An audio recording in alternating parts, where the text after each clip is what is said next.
Good night, folks. Welcome to our live Tech Talk Tuesday. I am going to give just a couple moments for persons to join. So while that's happening, I'm going to make sure that you guys are checking in and checking us out, whether you're joining live or you are watching the replay. We have all the insights and info that you will want to understand about ransomware. That's the topic for tonight. And myself, Stacy Hines, and Twitty and are joined by two amazing gentlemen from Hitachi who are a member company of the JTDA and also experts in the cybersecurity space. So, Miss Twitty Ann Thomas, how are you doing this evening? I'm I'm doing good. We are very good. we have to Good. come. There is an echo. I don't know if you hear it. Okay, I'm not hearing an echo from my end, but that's okay. That's why we do different sound checks. Possibly it's are you catching an echo as well? We can Yeah, a little, but it's fine. Not bad. okay. So guys, I wanted to, and these are the guys, our audience, persons who are tuning in. I just wanted to welcome you once again. It is October, which is a month where many different things are celebrated or observed. And one of those things is actually cybersecurity. So October was officially dubbed Cybersecurity Awareness Month. And as such, we wanted to ensure that as we led up to BizTech, that we created some conversations to support your awareness, your education around the topic of cybersecurity. So I'm joined, as I mentioned, by Tomas Alonso as well as Benoit Surier, both from Hitachi. Tomas is a cyber threat intelligence expert with a focus on threat watch. And he started in systems and network security as an engineer and now shifted to focus on IT security leadership. So, welcome, Tomas. Um, yeah, and thank you very much. I'm very happy to be here. Thank you for the invitation. Excellent. And we're also joined by Benoit, who is a cyber threat intelligence expert with a focus on media intelligence. And Ben has 25 years of experience covering political, strategic, operational, and tactical industry issues. And we want to welcome Ben tonight as we talk about threats in the ransomware space. So, welcome, Ben. Thank you. Very pleased to be here. Oh, excellent. I'm happy that everybody can hear us now. This is great. Absolutely. Guys. So, for those of you tuning in, we're encouraging you to drop your questions or comments in the chat and we'll ensure that those get answered. We'll have our tech support person in the background feeding us those questions as they come in, but we want to make sure that you leave here feeling like you have gotten the insights and information that you came here for. We also encourage you that beyond this conversation that you visit Hitachi's website and check out any of their blogs or white papers related to cybersecurity. And certainly stay tuned as we lead up to BizTech 2022 for any other conversations that we have around cybersecurity awareness. Also, we have featured recently in our newsletter. We do our weekly digital life newsletter. We do have a couple of experts from Hitachi that are actually featured where they're going to be talking about their career in the cybersecurity space. So I'm going to get right into it now. I hope you guys are ready with all of the good insights, all of the juicy details.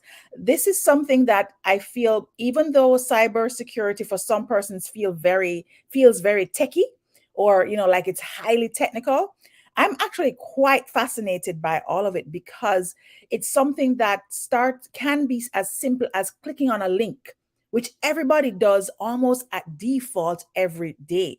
So I think an easy place for us to start is by just really clarifying what exactly is ransomware. Okay, I'm gonna maybe start.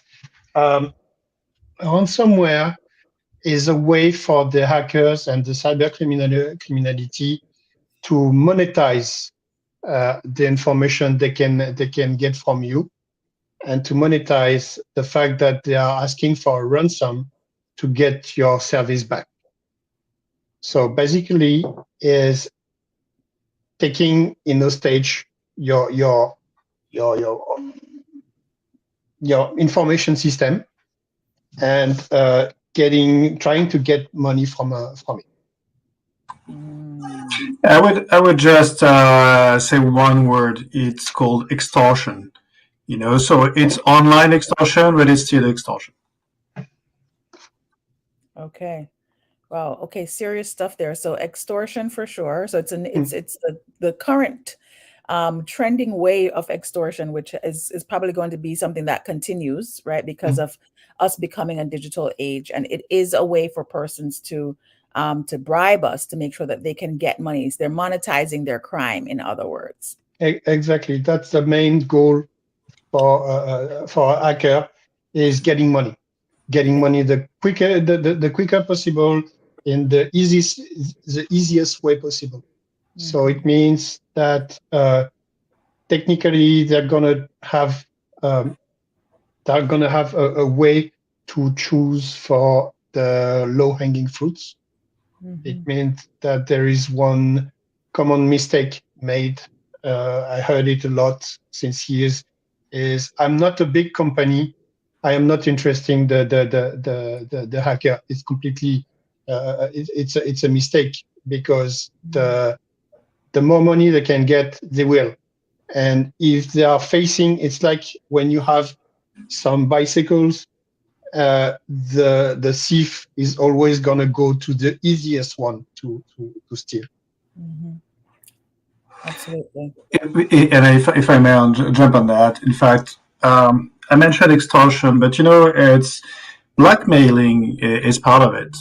So you have a different range, a scope of threat you're gonna find on the web, or people coming to you. And as sorry for the sound, perhaps go on, Thomas. Sorry. Okay. Thomas, if you want to continue. Yeah, sorry. So yes, and so as Thomas said, there is the incentive, the motivation is purely financial, or most of the time it is financial.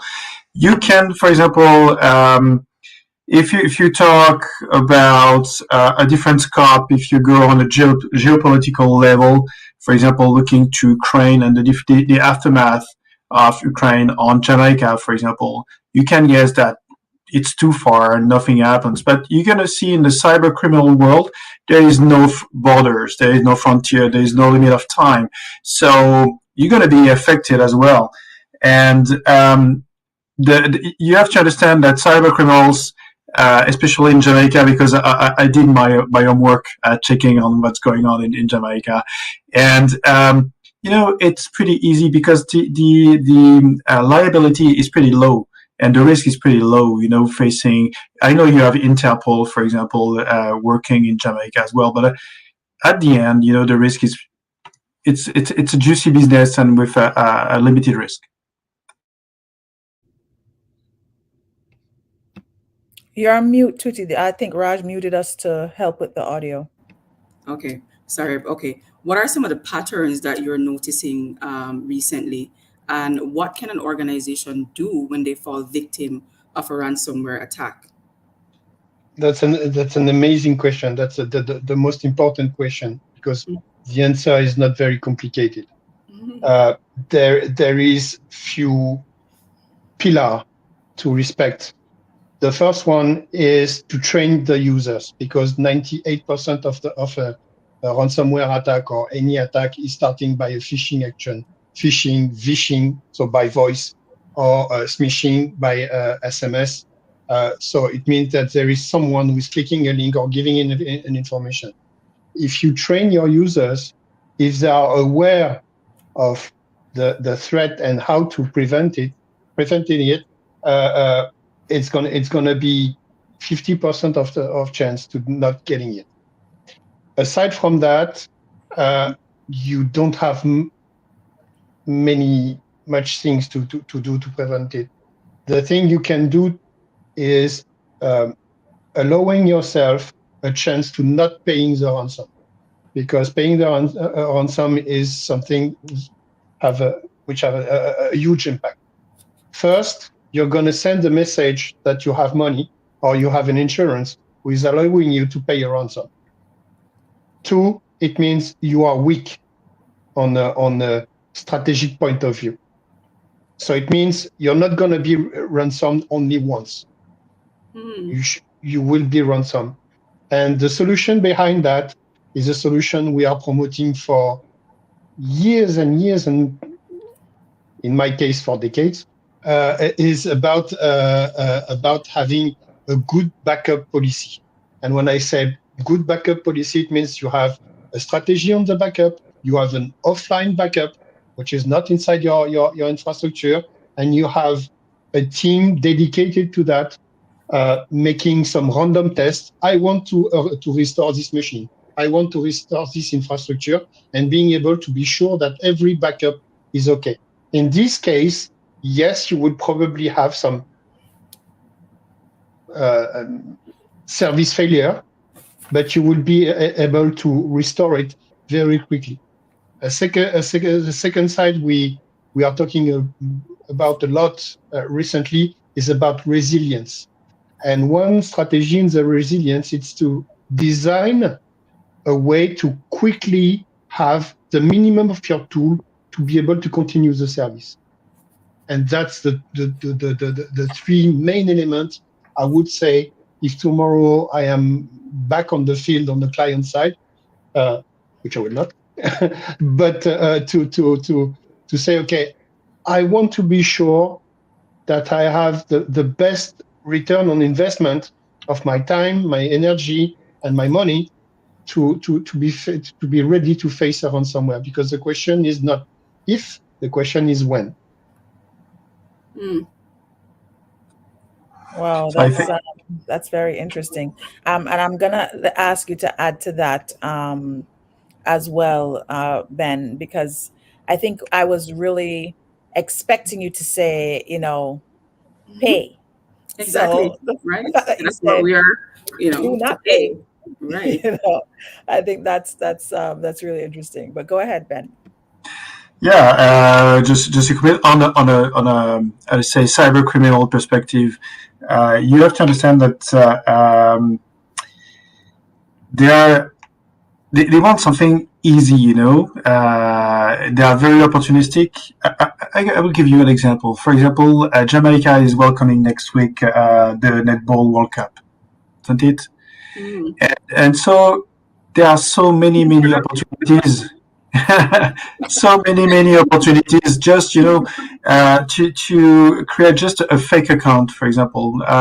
There is what we call typo spreading or cyber spreading. You create another one is doxing. You collect the more information as you can, and you recreate something from scratch, even with a fake identity, whatever, and you're gonna attract people to pay, I don't know, fake tickets, for example, for the cup, and at the end, you're gonna collect some money. People won't have their own ticket, and at the end, it's just I'd say cyber criminality. So it's an example, but my advice about your first question to Thomas would be to stay low profile, because cyber criminals are collecting a lot of information before they do their homework as well. So what could be good for you is to figure out what's about, I don't know, myself, what's online about me, what is my exposure online. If you're, I don't know, an SME, if you're a company, you have to understand what is the vision of a cyber criminal visiting your website.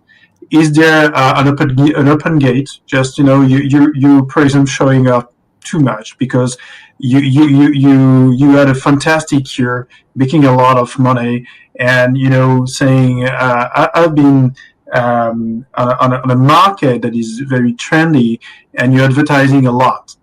at this moment you can expect to attract the attention of some cyber criminals. And just to finish about this, you have two different types, I would say. You have the first one, that is the one you can imagine you will see on the Netflix series, with the hoodie on his head, script kiddies. He had time during the COVID to work on his script when he was in his basement. So yeah, this is one type. But on the other hand, you have a whole industry, and it's a very well organized industry. And if they come to you, they're going to come with ransomware, and there's I would say all the chances that you're going to be trapped in it and with no really solution to escape. Oh, interesting. Stacy, I want to go back to the what Thomas said about not paying. I was actually very surprised by that, because most people expect, okay, you get a ransom, okay, you pay. I've never heard that, not to pay. So I was surprised. So what is it that you do if you're not paying? What does one do if somebody's threatening to leak your information? How do you manage that type of conversation with an Well, attacker? and to be more specific with that, because he did give us some steps around, you're going to have some systems failure and all of this, but your customers may be impacted, your staff may be like, what are you as a company, to Twitter's point, what are you doing when all of this What is do you happening? do? Right. I think everywhere in the world, there is some exercise when you have fire in a building, when you have fire in a company. So it's exactly the same thing. You need to be prepared, and you need to be prepared for every case possible. It means I told about training the users. I told about the backups. But aside from that, you need to prepare, and you need to make some exercise. You need to train. You need to play some role-playing games where on a Saturday, maybe you have your IT team, you have your lawyer team, you have your business manager, you have your managers who are ready to share some pizza and to play a game. Okay, we have this element, we have this information, we have these symptoms. What do you do? So it means you need to have your incident response team ready and being able to work on their road book to solve the problem, or to try to solve the situation. At one point, you will have your lawyers as well involved, because you need to have what we call a breach coaching, and the breach coaching is what are the possible impacts on that. Contact the insurance. Try to prepare what you need to do, even in the communication, because there is client behind that. If you have an outage on your website, for example, and if you are a bank, or if you are a company who's got some assets from the client, you need to make them sure that the situation is managed. So those kind of exercise are called tabletop, and you need to train for that. You need to have some experts who are ready to be there, and you need to involve the management. The management need to be prepared to take sometimes some difficult decision for the interest of the company. Okay, so you're saying instead of paying and the money, I'm just talking about preparing. Preparing. What if you're not prepared and have nothing? What do you do? Course of action. You can pray. Joke aside, you need to be prepared, because you're gonna the cost of the preparation is probably 1/10 of what's gonna cost you the cost of the attack, without paying any ransom yet. Thank you for that. Thank you for that. And I actually I really liked the analogy you drew to like a fire drill, because I think for many companies, in particular in Jamaica and probably the wider Caribbean, because we are considered to be one of the more further along in the digital transformation maturity curve. I'll put it that way. I don't know that companies are taking it as seriously as we should. And so, when you think about it through the lens of your cybersecurity preparedness should be as integrated in your system Yep. as doing a fire drill. Yeah, Like that exactly. takes on a completely different kind of prioritization on it. Yeah. The important thing, Benoit and I we are living in an amazing country called Canada. But before being in Canada, I was in Africa, and I spent many years there. And I helped some company taking their cybersecurity on the good way. And you will be surprised by when everybody is involved, especially the top management. When everybody is involved, the level of security you get very quickly. I saw some company who have really some basic stuff, one firewall, one anti-malware, and that's all, being able to compete to the highest standard in security in 2 or 3 years, because you have the good action done at the good time and the good preparation. I am a director since 15 years now, and I can tell you one thing. When I was young, one of my mentors told me it's 90% of preparation, 10% of execution. In cybersecurity, it's exactly the same rates, and it's exactly the same rates on a financial point of view. It means if you need to pay at one point, because there is some case where you don't have the choice, you need to pay. The cost of getting your service back and the ransom is more than 10 times the cost of the preparation. Okay. All right. So Ben, I would love if you maybe chimed in on this one first. We've been talking about when everybody is involved. I would love for us to get a better understanding of the most common ways that ransomware attacks take place, in particular those approaches that involve these very same people that need training. It's a simple and very complex question, because it's simple as just opening a link. It's complex because the diversity now of attacks goes, and the perfection, the sophistication goes very far.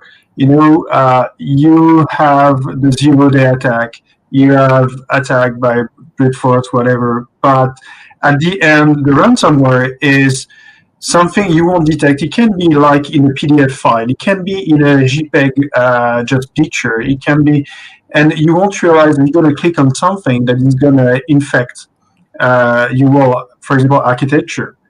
But you also have, I'd say you have so many ways. You also have the one, for example, that is just the second step of a much more vast attack. I give you an example. You have someone that is already in your infrastructure, that is just recalling whatever is inside. He's got your whole architecture, he knows everything, and he decides when is the right moment, when he's gonna just press the button, and you're gonna have the ransomware that is gonna come on your screen asking for something that is not the final reason why he was there.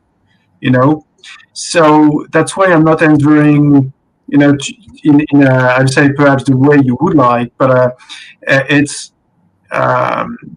the ransom is something that is easy to get, but is really is depending on what is the intention of who is behind. In fact, it's exactly what I told you before, is either you have someone who is opportunistic and it's going to be very simple, or you have someone who is putting in place a very complex attack. And if it's a complex attack, you have to figure out what's behind. And just being back to what Thomas was saying before, it's not when it happens that you have to see who you need to contact, what is the right phone number, how to react or whatever. But just I'll say,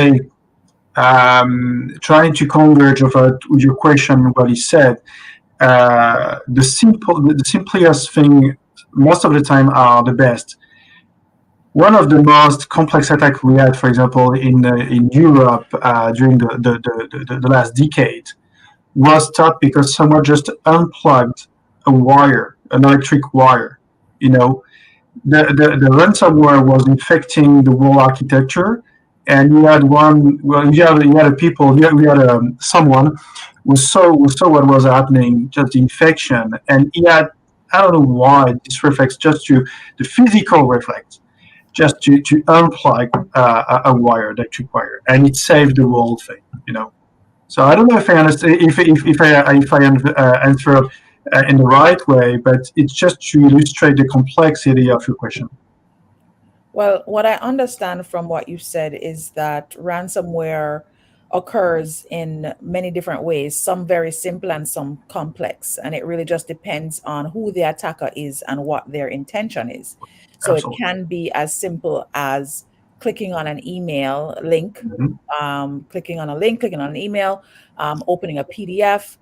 It's just there's multiple different ways. I also like the example that you gave, which is actually really kind of creepy, but Mhm. they're in your infrastructure and they're just kind of sitting there and And watching watching. and just waiting for, I For suppose, month, for the month. right moment, right? So I think that it's a salient point in that you have complex and simplistic ways. The main thing that we have to make sure that we're doing is that we're thinking, we're training, we're preparing ourselves, so that regardless of the approach, and they're gonna it's this I suppose as we are seeing, there's just going to be more and more sophistication as we become more digitally enabled, right? So I completely understood. Yeah, thank you for that. Just to add on what Benoit said, the average time of a hacker to be in your infrastructure before being detected or before attacking is between 8 and 10 months.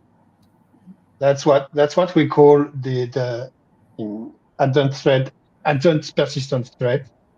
They are in the infrastructure. They are looking. They are gathering information to be able to fire at the good time and on the good point.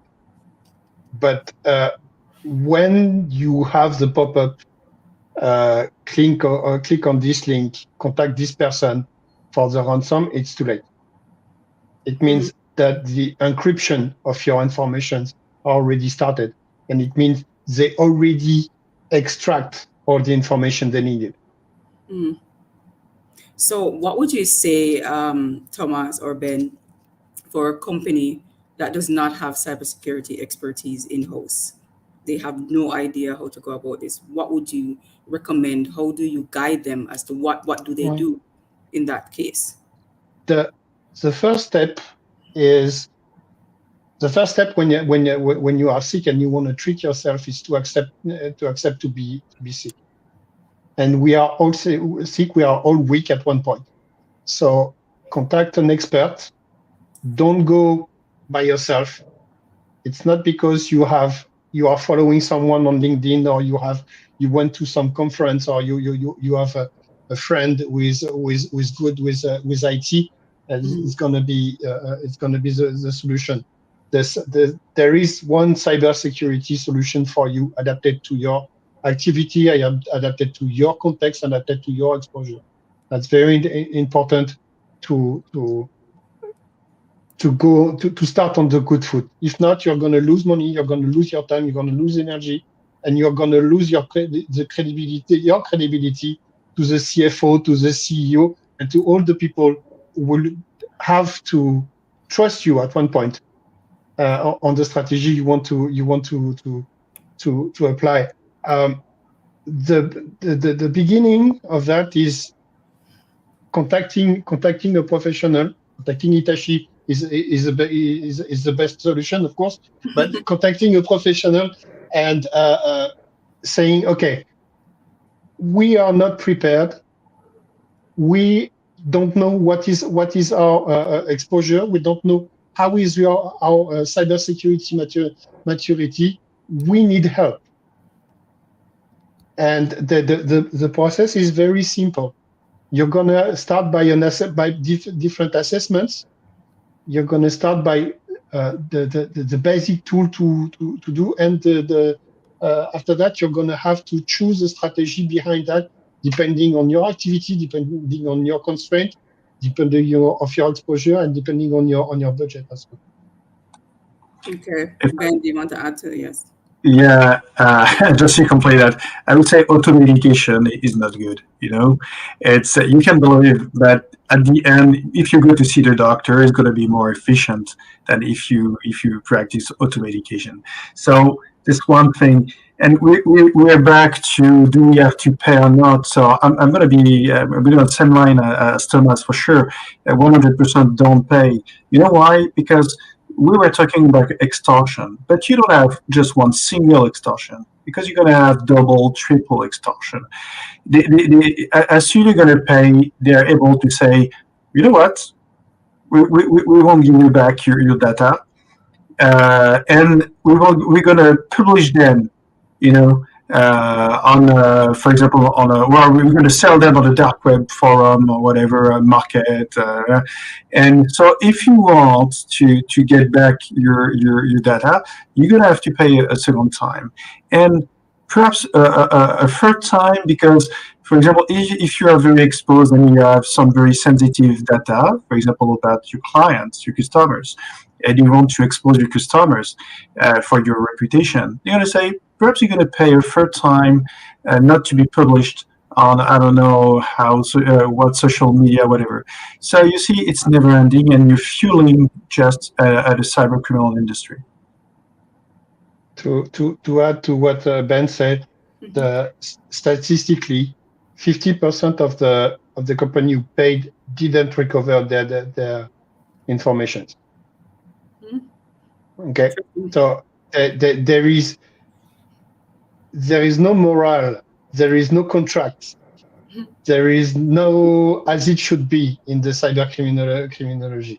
They can do whatever they want, and the sad part of it is 8% of the company was being ransomed and who paid never recover fully the service they had. Let me ask you, sorry, Stacey, let me ask you something. Okay. So one of the things, so we talk about ethical and moral practices in business. So when you have a ransomware attack, would you recommend that the companies inform their customers about this instead of hiding it? Especially when their data is compromised. Yes, but not yeah. That's why a bridge coaching is very important. One, in my mindset, if you want the people to trust you, always tell the truth. You don't need to tell the truth immediately, but you need to tell the truth at one point. If I was a customer and I know one of my provider has been attacked, and I hear it from someone else or from the news or too late, there is a part of trust who has been. I'm going to take the example of Ferrari. Ferrari is a luxury car builder. They denied everything. Uber, they denied everything. There is some company who don't understand that at one point everybody is going to know the truth, and the level of confidence and the level of trust is not going to be the same after that. So I'm gonna answer yes. You need to tell the truth, especially the users, because they need to understand what's happening. And what information potentially that could be compromised? You think they should tell them what data might be compromised? No. Not necessarily. Not to go too much in the detail. You see, say that we have been a victim of a ransomware attack. So, and just to probably advise on the course of action that's been taken by the company, etc. No, the thing that needs to be said is we have a major IT incident. it's going to be taken care of by specialists and by experts, and we're going to tell you more.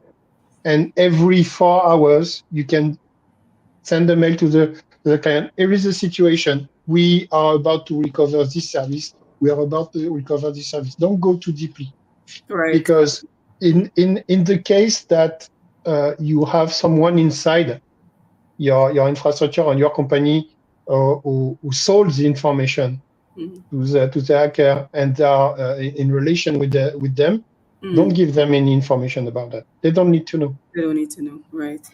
We have a very good illustration in Jamaica with what happened to Massey Distribution.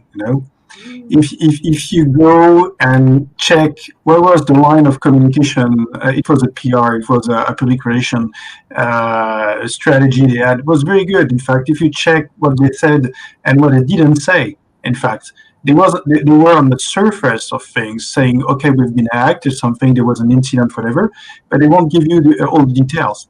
So it's a very, very good illustration. And I think regarding the strategy they used, it's pretty good. They've been, well advised. And we're noticing that almost every month, Stacey, in Jamaica, we hear of some incident that occurred, almost literally, almost one a month. And those are the ones that actually come out to say right. The one I was gonna say, this is what is actually brought to light, not necessarily how many are actually happening. And I think to the gentleman's point earlier, they were both just saying that when they looked at Jamaica, there are just a lot of opportunities for ransomware, for the hackers to take advantage of. And so which is one of the reasons why we want to have this conversation. We want to create this type of content so that people will be aware, they'll be educated, and even from an employee perspective or a leadership perspective, they can start holding their IT professionals and departments accountable for ensuring the security of the company's assets, including their customer data. That's in every company or in every country where you have the digitalization happening. The risk is when you have too much delay between the moment you digitize, you give more importance in your technology, in your way of bringing a service or selling a service, and the moment you take the cybersecurity on a strategic point of view.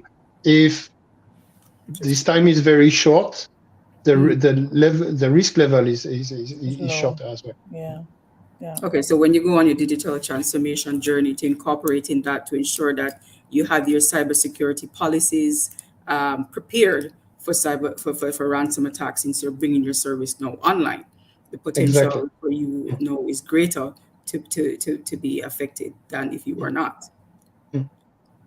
The final question that I have for you gentlemen tonight is really related to the technology side of things now, in terms of the types of technologies that organizations should invest in to prevent and respond. So we talked a lot more about the human response aspect, but are there specific types of technology that that organizations should be looking at investing in to support their cybersecurity efforts? That's a very good question. I told before we told about the training and the backup were two main subjects you need to take care of. One subject as well, any company needs to have, from the smaller company to the biggest one, is an XDR. It means an advanced anti-malware who is able to detect some malicious or strange behaviors. You need to have as well some technology who are able to help you to monitor the important and the critical information, whether it's on the way that your infrastructure is working and the way you are exposed on an external point of view. The world is just coming out from a pandemic, and it completely changed the way that the users and the company are working, and it's very difficult for the IT to know what's going on if you don't have those two monitoring phases, one on what's going on inside and what's going on outside. You are lacking some information. That's why with Benoit, we choose to work on CTI. We want to be able to tell the people what's going on when we are outside of the company. If we were bad guys, we were using this type of information, and we're going to help them building a cyber strategy based on those weaknesses. Okay. Ben, do you want to add to that? Yeah, just one thing, invest in human, not in machine, not in IT tech solutions. You know why? Just because at the end, they will be the one, setting up all the stuff and trying to protect you, understand what's behind, because if you buy expensive tools, solutions, and if it doesn't fit to what you need really, it's like you pay too much cash for something you don't need. So invest in human, invest in training, invest in experience, and I think this is the right solution. What do you think are, I'm just trying to think now because I'm in tech as well. So, what are the key touch points, do you believe, from the different angles? So, if you look at the triad of, what do they need to put in place? What are the touch points they need to ensure that are protected to mitigate against this type of attack? I know persons are buying expensive hardware and all of that, but as you said, Ben, having the human factor behind of it is key. The hardware alone won't solve the problem. That's an interesting question, but there is no simple answer. It depends of your context. It depends of the way you are doing you are producing the service you are bringing. One thing that is very important is to keep in mind that you need to be, like in a war, you need to be prepared. You need to know your enemy. You need to know yourself. You need to know the weakness enemy, the enemy weakness, and your weakness as well. And you need to know the context.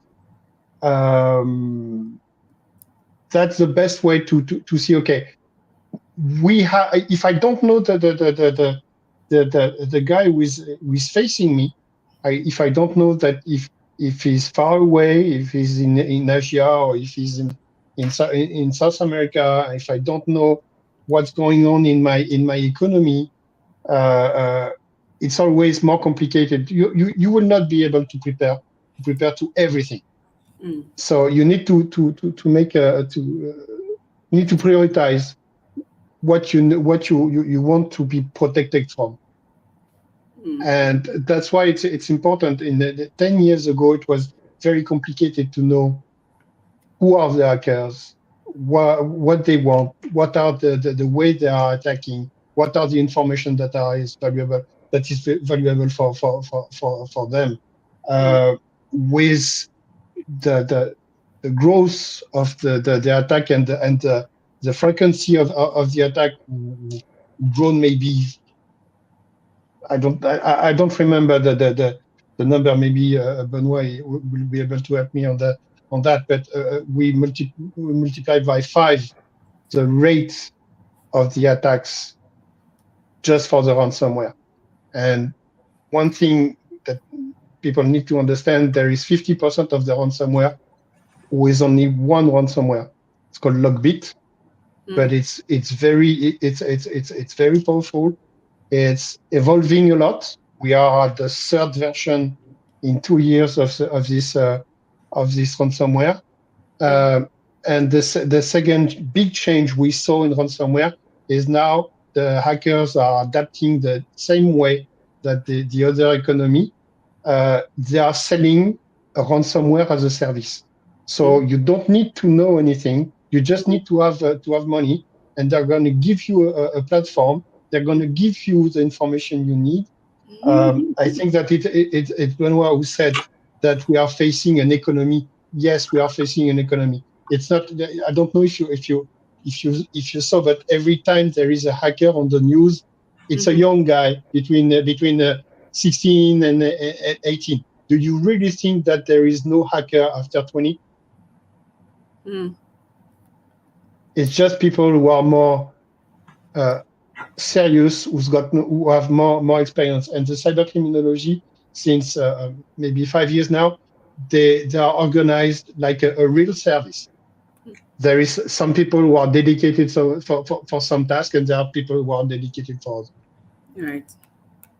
So I understand that they have a business. It's a business and it's Yeah. legal based on where they operate. It's a legal business. As you mentioned, they're selling ransomware as a service. So they have a contact center, everything like a real organization. That's what they do as a living. So they're looking for their next prey to find. So if you leave yourself vulnerable, Yeah. rest assured that surely, but slowly Slowly but but surely. surely, you are going to be. So in order to prepare, you mentioned 8 to 10 months. I had person can be in your organization without you even knowing. So I guess if you're on the stock exchange or if you're doing anything big recently, any revenue announcement, year on year, and a lot of that happening in Jamaica, just be careful. Make sure that you're protecting yourselves. Make Right. sure that Exactly. property security is in place. I think we take these things a little bit. I mean, we're now getting used to that now, but I think we're taking it a little bit too lightly and we're seeing more and more. And even with that information every single month, I don't think persons are still taking it seriously as they ought to. Absolutely. You I know, Absolutely. think that with maturity comes some dangers. It's a problem of maturity. And it's like teenagehood. You need your parents and you need the community to take care of you because you're growing up in a world where you're getting in some troubles that you don't even figure out. So, um, especially regarding the cyber threat, it's always evolving. It goes so fast, and you can protect you with some powerful tools at a moment, and the day after it's going to be obsolete because you're going to have, as you said, for example, a new ransomware, a new very sophisticated, I don't know, even TTP, what you call the TTP is the tactic, the techniques and procedures. They're gonna, for example, more perhaps than computers, whatever, we all have those things, cell phones. And cell phones now are, perhaps the biggest threat we all have because we have it all the time with us. We have all the data inside. You have banking. You have whatever is even possible to imagine. You have even your family inside, and it's incredibly attractive for the cyber criminal industry. So we can, I think, Thomas, you can tell me if I'm wrong, but here is your biggest threat you cannot imagine, even for your company, because it's the door to the digital world and it's connected to everything. Hmm. No, that's good. Okay. So, as we wrap up another riveting conversation around all things cybersecurity, specifically ransomware, I just wanted to say thank you to Tom and Ben for great insights. Just starting off first and foremost with don't pay, right? I think that was the very first that we got, and also really focusing on the human factor, which ultimately, when you look at the focus for digital transformation and digitalization in general, it's people, process, and technology. And the core for any of it to work is the people. So the people part, regardless of whether it's cybersecurity or other aspects of digital transformation, the people part continues to be the most critical element. Within people, we talked about training and ensuring that the teams themselves were prepared. I liked how you said to bring pizza to the training sessions, and that we should ensure that we have, something as simple as looking at your cybersecurity efforts being tested as often as you would do a fire drill. Twitty, were there any additional points that you thought were really salient ones that we wanted to just close with? I mean, I think you covered most of them. For the most resonating one for me was not paying, because you say you have a ransomware attack. The natural thing to do, okay, let me hurry up and pay them Find the so money. I can get back my information. And the other thing that Tom mentioned was also there's no contract, so they don't have to give you anything. So if they ask you for $10 million, you give them the $10 million. That doesn't guarantee that Right. you'll get back your information. You're just hoping. And then the other point was you could be asked for money more than once. So it's not a one-off thing. Okay, I pay this and it's done. They Yeah. might come back for more. Okay, I have more data. So I like the idea where you said to not pay. I never thought about that before. But once you start paying for something, they're going to expect you to pay again and again and again. So having the proper controls in place is good. Consult with the teams. If you have a ransomware attack, you mentioned not to do anything or not try to negotiate by yourself. Contact the experts and they will guide you along the way.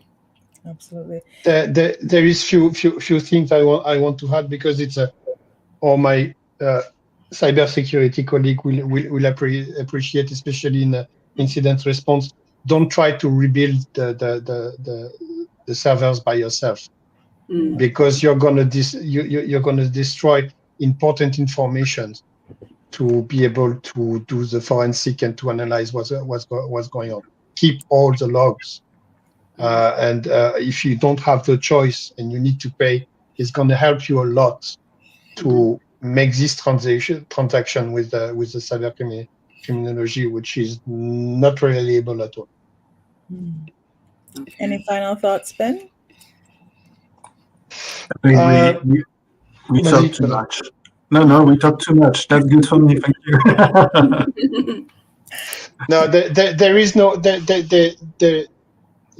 nothing is impossible in cyber security, and I met a lot of CEOs and CTOs and CIOs of company saying, I don't know where to start, I don't know how to start, I am afraid of what's going on, and sometimes they prefer to not doing anything, like they are stuck.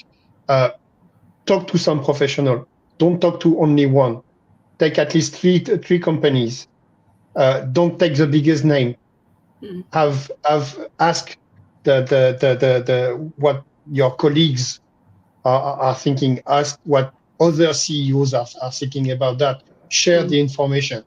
The biggest the biggest change occurred. It started 3 years ago. People are starting to exchange information on what's going on, and intelligence is based on the information you share. So the sooner you start, the better it is. Of course, there is expert, and you don't need to be an expert to start. Excellent.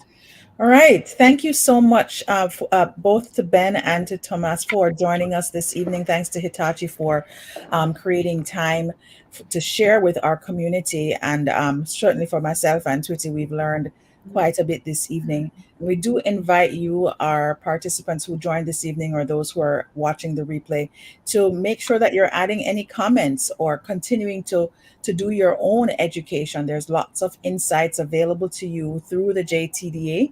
And in particular, during the month of October, we'll be putting out newsletters and ongoing articles that are related to this exact conversation.